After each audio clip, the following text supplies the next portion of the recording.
Hello everyone. और आज हम इस वीडियो में डिस्कशन करेंगे कि नीट की इस बार अभी जो पिटीशन वगैरह फाइल हुई है तो उसकी वजह से डेट कितनी और आगे जा सकती है। अभी का जैसे कि आंसर की भी अभी तक नहीं आई है, ऑफिशियल आंसर की एनटीए की तरफ से, तो उसका भी वेट चल रहा है। तो ये कारण बेसिकली सुप्रीम कोर्ट में जो पिटीशंस वगैरह फाइल की हुई है उसी की वजह से ये रिज़ल्ट की डेट और आपकी जो आंसर की है जो एक्सपेक्टेड थी, मुझे लगता है 25 सितंबर थी आनी थी, लेकिन अभी तक आई नहीं है। और एक और डिस्कशन करेंगे, नीट में इस बार रैंक कैसे मिलेगी, मतलब कि रैंक अगर सेम मार्क्स पे है तो क्राइटेरिया क्या होगा कि कौन ऊपर होगा कौन नीचे होगा। तो पहले रैंक की डिस्कशन कर लेते हैं। तो जैसा कि जो नीट की रैंक जैसे पहले होता था कि जैसे आपके जो सेम नंबर होते थे, जैसे कंसिडर 550 मार्क्स हैं किसी के, तो अब बाकी स्टूडेंट जैसे मान लीजिए 1000 बच्चे हैं इस नंबर पे, ठीक है।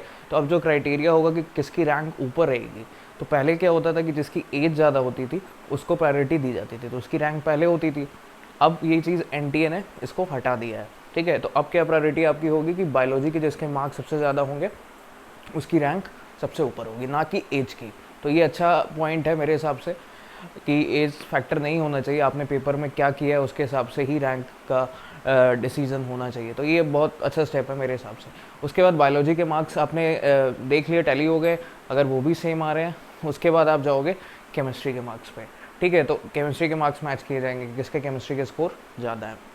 उसके बाद अगर केमिस्ट्री भी टाई हो जाता है तो उसके बाद आपके देखे जाएंगे कि किसके इनकरेक्ट और करेक्ट आंसर्स ज़्यादा हैं। मतलब कि करेक्ट आंसर जिसके ज़्यादा है उसको प्रायोरिटी उस केस में मिलेगी, ठीक है। तो जिसके इनकरेक्ट ज़्यादा होंगे उसको वो नीचे होगा, जिसके करेक्ट ज़्यादा होंगे, ठीक है। तो ये मतलब इस बार का क्राइटेरिया है जो मुझे बताना था कि इंपॉर्टेंट है क्राइटेरिया, ये पता होना चाहिए कि रैंक से मार्क्स पे कैसे डिसाइड हो रही है, ठीक है। तो ये एक पॉइंट था। और दूसरी चीज़ ये है कि इस बार रिजल्ट जो डिले हो रहा है वो कब तक, कितने एक्सटेंट तक आपकी आंसर की आ सकती है। बहुत सारे कमेंट में सवाल आए थे कि एक्सपेक्टेड डेट क्या हो सकती है। तो मेरे अकॉर्डिंग जो डेट थी वो तो एक्सटेंड हो गई है।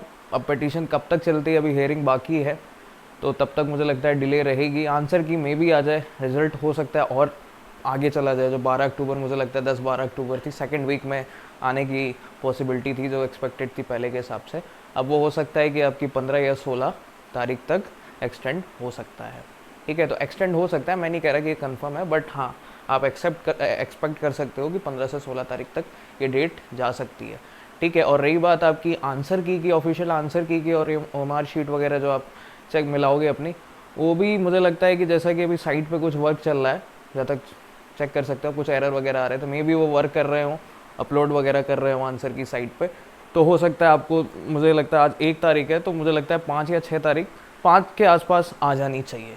कंफर्म नहीं है बट आप मतलब आप वो लगा सकते हो कि हाँ 5 तक पॉसिबिलिटी है कि आंसर की ये रिलीज़ कर देंगे।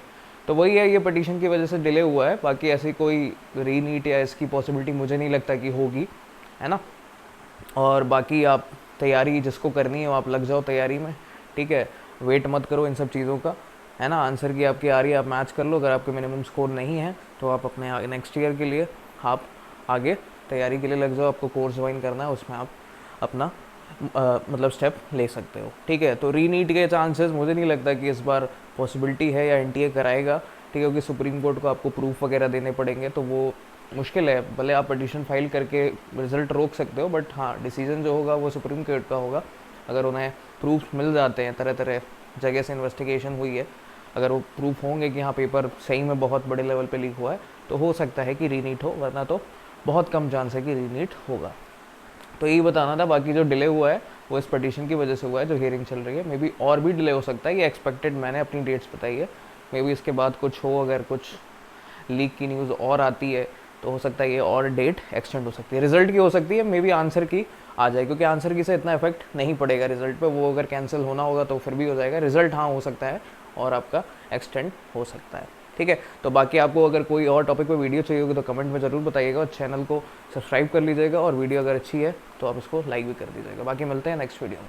Thank you.